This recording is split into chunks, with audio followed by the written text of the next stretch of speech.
and invite Yasmine Bezadi. Yasmine Bezadi is in Dubai. Yasmine, good morning. How are you? Good morning. How are you? Very well, thank you. Okay, so Yasmine, information reaching me indicates that you started the career or the musical career of musician King Promise. First of all, how did you meet him? Well, actually, he came to me through Saturday from one of my visits to Ghana. He brought him to my hotel and asked me if there's anything I can do for him. After listening to his music, I felt that he's quite a talent, and I decided to sign him and start the project with him. I see. Right. So, please continue thereafter. What happened? My name is Yasmine Bezadi. Many of you know me as Yaz, a woman behind Star Collection and a person who signed King Promise for the first time. Many of you might see me on TV, on Bolare Rizzo show, or might see me on interviews when I was doing the Star Collection. Actually, the reason I'm taking this interview today is to send a message across, a word of advice to the young out there who's trying to, make it in life. When someone is trying to help you with good intention, don't take it for granted. At least, if you can return the favor, don't be disloyal and don't be ungrateful, And I believe that this was my intention. That's what I was trying to do for Promise. And, I think that what he did was the worst thing he could have done. I think that, I kept quiet for some time, but I felt, I need to open this topic and, let everyone know out there what he did wasn't right. He was signed to my label, and all of a sudden he's coming out with under a different label, and I've been kept in dark for so long now. And, although he's still signed to me, he's still out there doing his thing and taking interview, talking about how he started his career with meeting Killbeat and Sakuria. When he was going by the name Boy P, an unknown artist who no one knew, who was just trying to make it in the industry. Did you say his name was? What did you say his name was?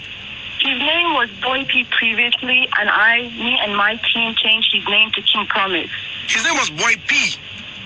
Boy P, yes. Wow. I don't think anyone knows him by that name, yes. I see. So, what was in the contract? How long did you sign him on? There was no... when I signed him, it was an agreement that I had with another producer to work on different albums with him.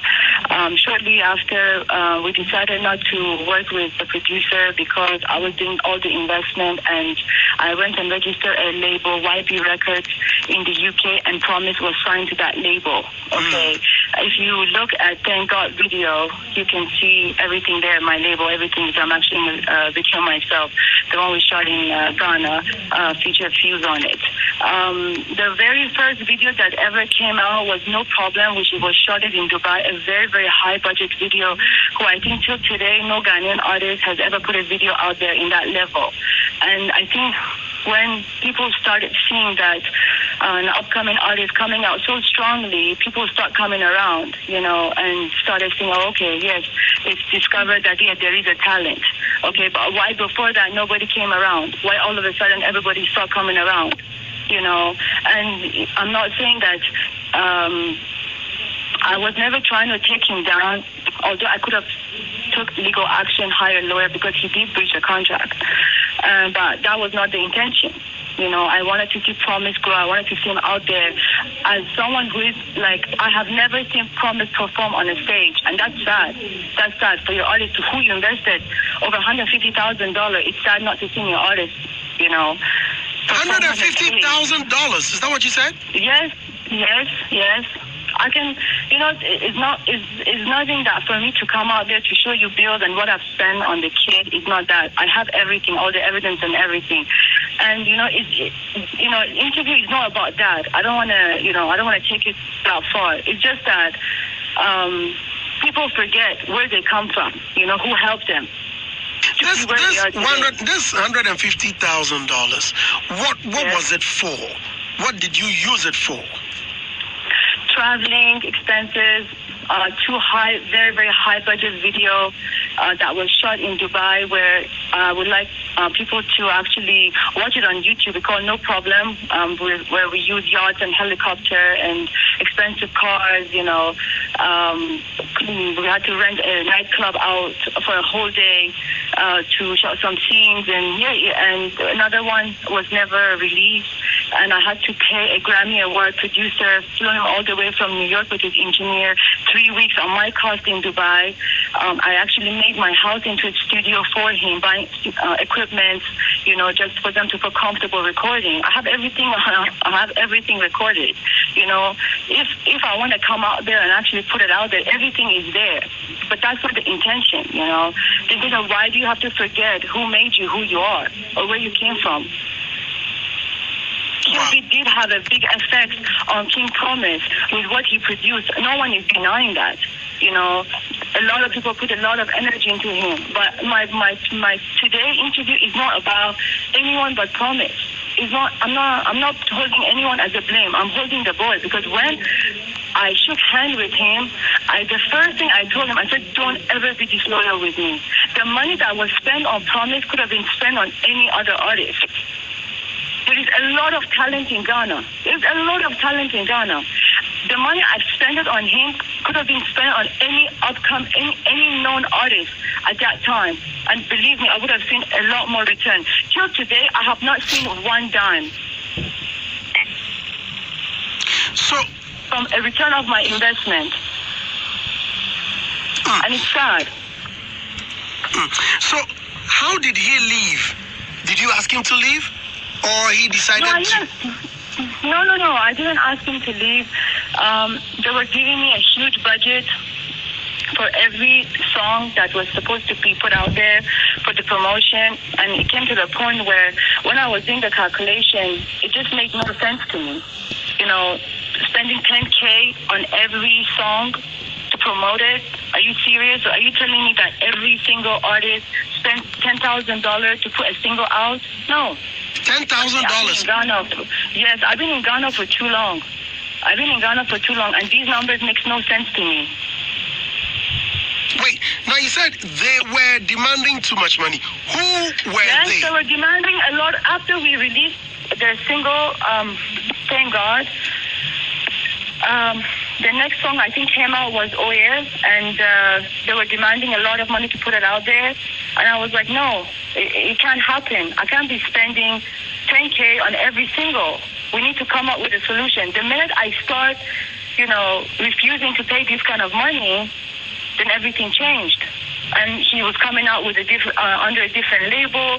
I heard that he was working with different people. The last I was in Ghana was December last year when I visited. Till today, Promise has not even given me a call. Till today, and I just feel like Ghanaian needs to know certain things. Wait, so in your submission, Oh Yeah is your project. If I heard you clearly, it means the song. It was my project. You can ask Kakadier when he brought him to my hotel. It was my project. I took Promise. I'm the first person who signed Promise when no one knew who Promise was, when he was going by the name Boy P. So, yeah, you were telling me about people that came to you that they needed some monies to promote the album. Unfortunately, you didn't put names. People didn't come up to me when we decided to take the project, and we decided for QB to stop producing him because he wanted to go, with a lot of Afrobeat. And at the time, the producer I was working with was out of America, so he wasn't into Afrobeat.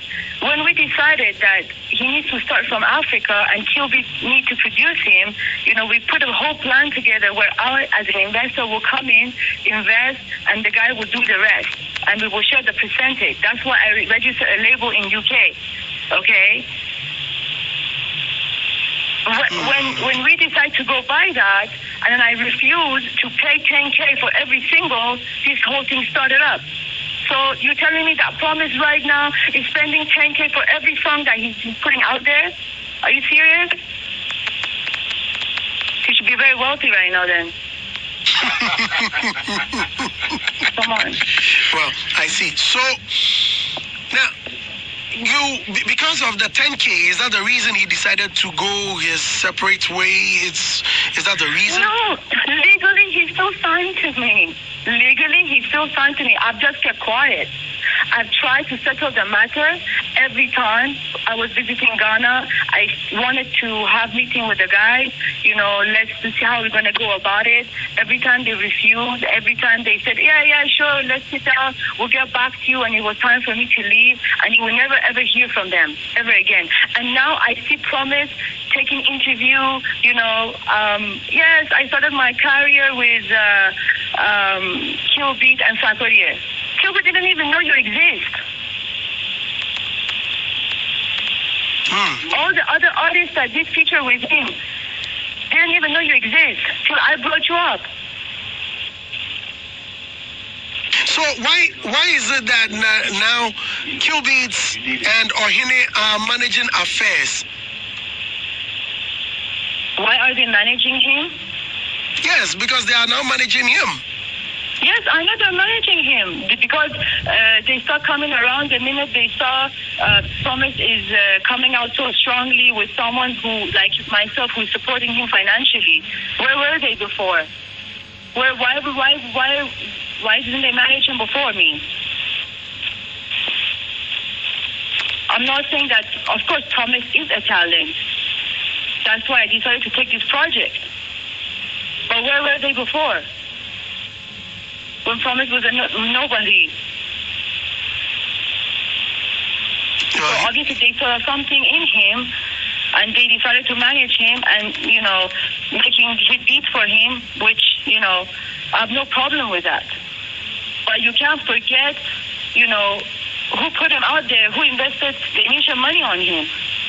You can't deny that. Now, can Promise... And I still haven't seen any return of investment. Now that he's making money, doing shows, doing tours, I haven't seen a penny of that money. Where is that money going? Initially, I had a 360 deal with him, which I was supposed to get paid from everything he was doing.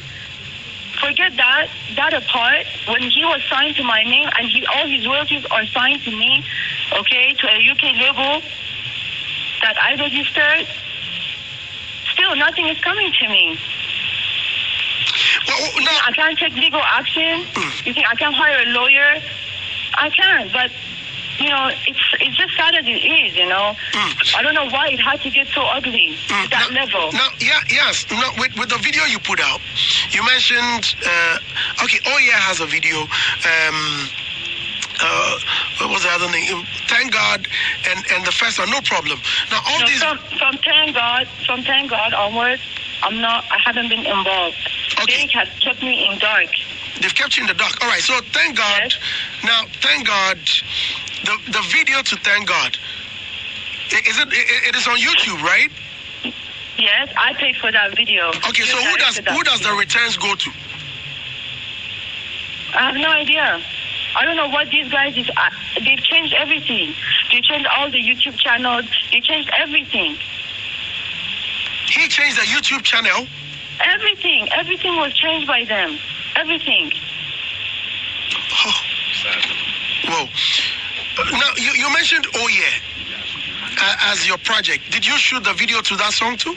No, I didn't. So you tell me, how did they come up with the budget? How? You're telling me that to put Oh Yeah out, cost them 10K? And the songs after that? Well, since you said you cannot afford to pay that amount of money, probably as an artist, he was hungry. He needed to get the stuff out. Who wasn't able to afford to pay that kind of money? Me? You said you wouldn't pay that amount because you thought it was huge. If you don't pay for something, that doesn't mean you can't afford paying for it. It has to make sense. Who said I can't pay 10K for a promotion or a video? I was paying before that. But when it came to my sense that promotion or a video, I was paying before that. But when it came to my sense that it does not cost that much to put a song out in Ghana, I stopped paying, of course. You wouldn't? If something that you know will cost 5 and they billing you 10, would you pay 10? Or even if you can pay 10? No. Just because they put a bill in front of me doesn't mean I have to pay for it. It's nothing got to do with being able to afford it or not. Something has to make sense. Now, okay, did you ever meet Ohene, Kim Promise's manager? Obviously, you met Cubies because you said you brought him in. I've met them all. They've been to my hotel so many times. Every time I visit, I see them. Yes, I've been to their house.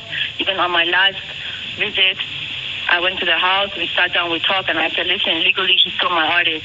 And you guys are keeping me in the dark and acting as if he's not. So what's the deal? Oh, we'll let you know. We'll get back to you. I've sent previous messages. Oh, honey, what's going on? Like, can you let me know? Like, what's the plan? All the money I've invested, what's going to happen? If Promise has decided to go on his own, I have no problem. Pay me off. The money I've spent. We'll get back to you. We'll let you know. Nothing. Did you ever argue with Kim Promise? It's normal to have arguments. My only argument with him was, you need to discuss with me as you go and as what you're trying to do, because I've not only as in it was more like I took Promise as a family. It was different. I'm not saying that everything was always, nice and sweet. No, we have our differences. Of course, argument can happen, but that doesn't mean, that I never told him that I want to stop working with him. How can I tell him that I want to start working with him after all the investment I did on him? Did you ever have any affair with Kim Promise? Are you crazy? Oh. He's like my... Like, where is that coming from? Yes. No, because I want to know. Because, well, a lot of people are concerned. I mean, that's such a stupid question to ask. Excuse me. I mean, I don't know where is that coming from. He's more closer to my son's age than my age. I don't know. Well, I don't know your age. It's quite unfortunate. Yes. No, he Promise was always like family, like he called me sis, he called my brother bro, I call him small bro, like it's never like that. Why? All right then. So now that you don't hear from him, which action would you want to take? Definitely I would take legal action. Definitely I would take legal action. I think anybody in my shoe would do the same thing.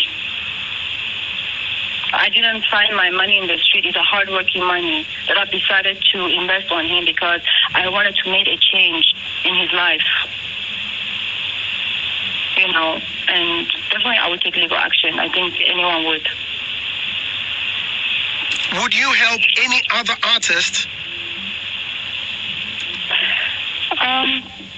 I won't say no, but not as of now. No. This is not something that I'm interested to work on at the moment. Maybe in the future, you never know. It's quite sad. All right then. Well, I do not want to push you any further. I think it's quite unfortunate that these issues. I've been trying to reach Kim Promise and his manager. Or I reached out to his manager, and he was not out of. He's not in the country. He's out of town. I'm trying to get him to respond to the issue. Unfortunately, but you can get him to respond to the issue, but you need to speak to Promise, I think, before anyone else, because he's the one that knows how much I did for him. When he came halfway through, the project was going, It's Promise that I have problem with. No one else. The guys are trying to help him. Maybe they try to advise him. Maybe they try to, put whatever sense into his head. I have no problem with any of them. I'm friends with everyone in Ghana. But it's Promise that I have problem with his disloyalty. That's it. So now, if he goes for interviews and he starts acknowledging you, then what? Oh, when he goes for interviews, when people ask him how he says that he started his career by meeting Sarkozy and Cuban. It makes me laugh. Are you serious? Listen, I'm not here for Promise to talk about me in his interview or giving me credit. Me, I hate Lana. I run away from interview. Anyone that knows me knows that about me. Okay? But it's just the fact that you can go and manipulate people and start lying on interview, saying that your career started when you meet Cupid. Are you serious? So what happened to all the cash that I was spending on you, flying you to Dubai, shooting video for you, recording songs for you in my house, getting a producer to come to Dubai and you work on your project. So what happened to all that? You forgot about it? It's not there anymore? It has removed from your memory? Well, Yasmine, thank you very much for talking to us.